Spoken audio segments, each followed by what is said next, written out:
I dream of solving climate. The topic I have in mind is goods management, and that is often soporific. Maybe there are people out there who are worried about climate, and they want climate solutions, and they also want to get to sleep. I've put together a sleep-themed audio about climate solutions. This might put you to sleep. This might give you ideas about how to get ready for sleep. And this might plant a few seeds, plant a few ideas about reducing greenhouse gas emissions in your mind. If you want to go to sleep, it's helpful to set an intention, to decide that you are going to go to sleep. It's not enough to just make the decision, though. You have to tell your body, through your behavior and your actions, that it's time for sleep. If you've set a bedtime and you've decided it's important to go to sleep and you haven't done anything to prepare for sleep,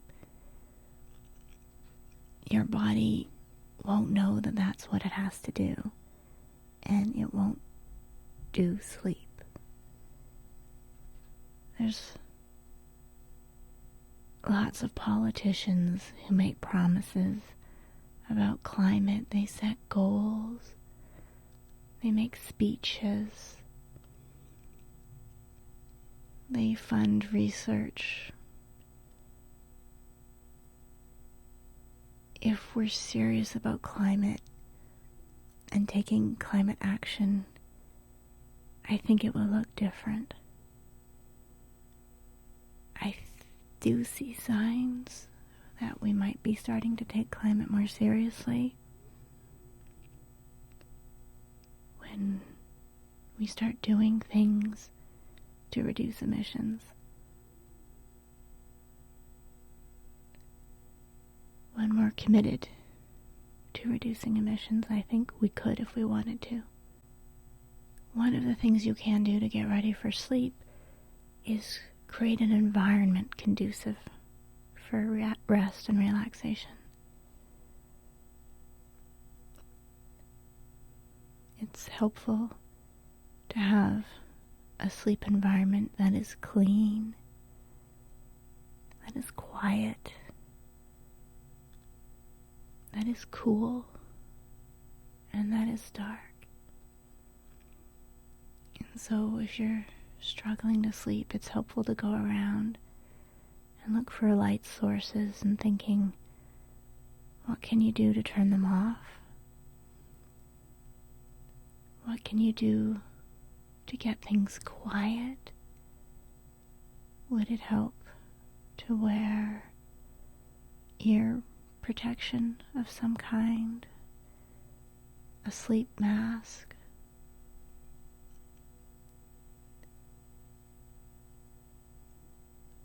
For solving climate, the environment that we need, I think, is an environment that supports creative problem solving. We need to look for new climate solutions and support existing climate solutions. And I think it's helpful to think, what would that look like? And take action accordingly. When you've decided to sleep, it's helpful to do a body scan. I find I might think my body is relaxed and ready for sleep, but I actually have to go and check. It's a little bit like thinking you've shut off all the sources of electricity in a home versus actually going through room by room and checking. Is everything unplugged that could be unplugged?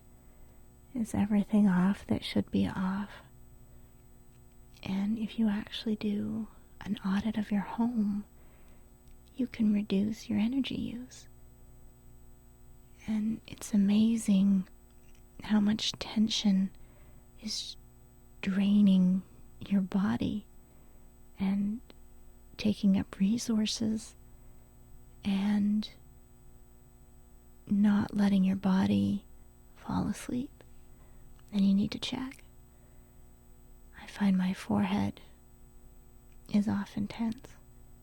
And if I take a moment, I can unfurl my brow and relax my forehead. And when you're ready for sleep, you close your eyes. But there's also a lot of muscles around the eyes that you probably don't think of often. And if you look for them, then you can shut down those muscles and let them know it's time to relax, it's time to sleep. And my jaw is often another source of tension. I tend to clench my jaw. And if I take a moment to relax, I can release that tension. And I start to feel better. And I start to feel much more ready for sleep. And then if I take some deep breaths in and out, and when I exhale, I focus on relaxing my shoulders. That can help. So I have a lot of tension often in my shoulders. And I might do that once and think, okay, now I'm relaxed. But then I do it again. And I find I can relax my shoulders just a little bit more. And then I try again.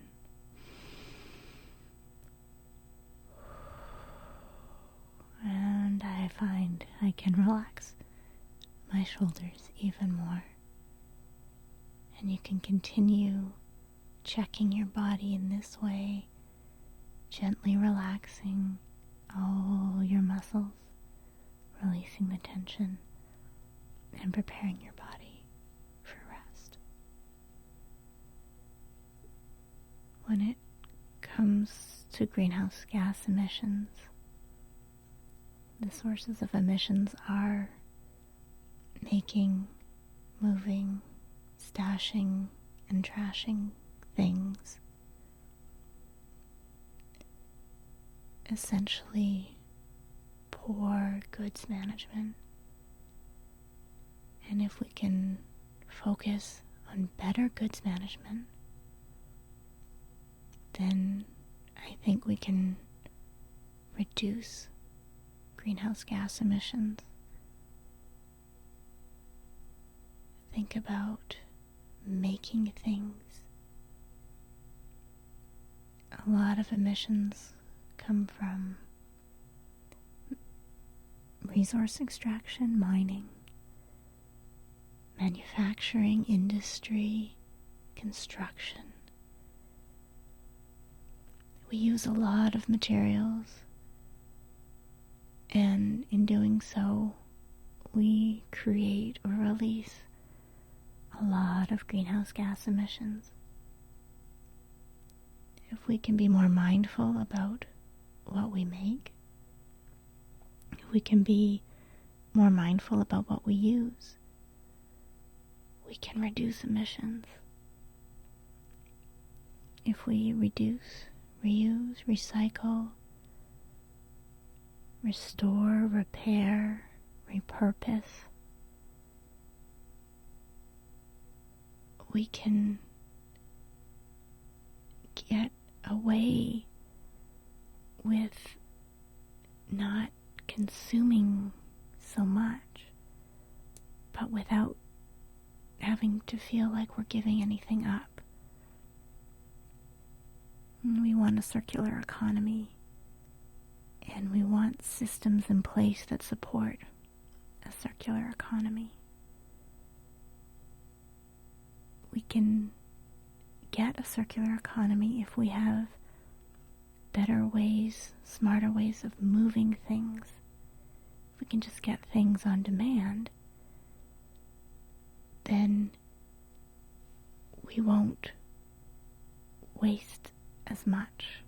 We won't need to store as much. If we can get our transportation upgraded. Right now, we might buy things just in case we need them and use a lot of emissions to store these items in refrigerators, and we might not even use those items. They might get thrown away and wasted, and then they create emissions in landfills. And by being more mindful about how we use things, we can reduce our emissions.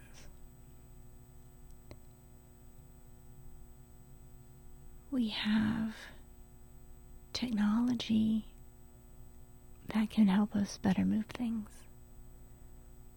We're moving into a world with automated transportation and smart logistics. We can have delivery robots bring you things, and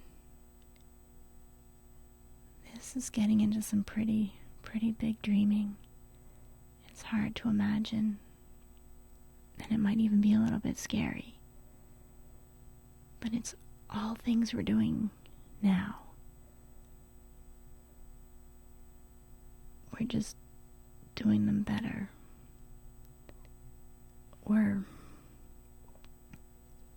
We already build infrastructure for transportation, and this consumes a lot of emissions and finances. To build technology, which is essentially from the 1920s or earlier, if we were to redesign our logistics infrastructure using modern technology, I think we're much more likely to use internet concepts,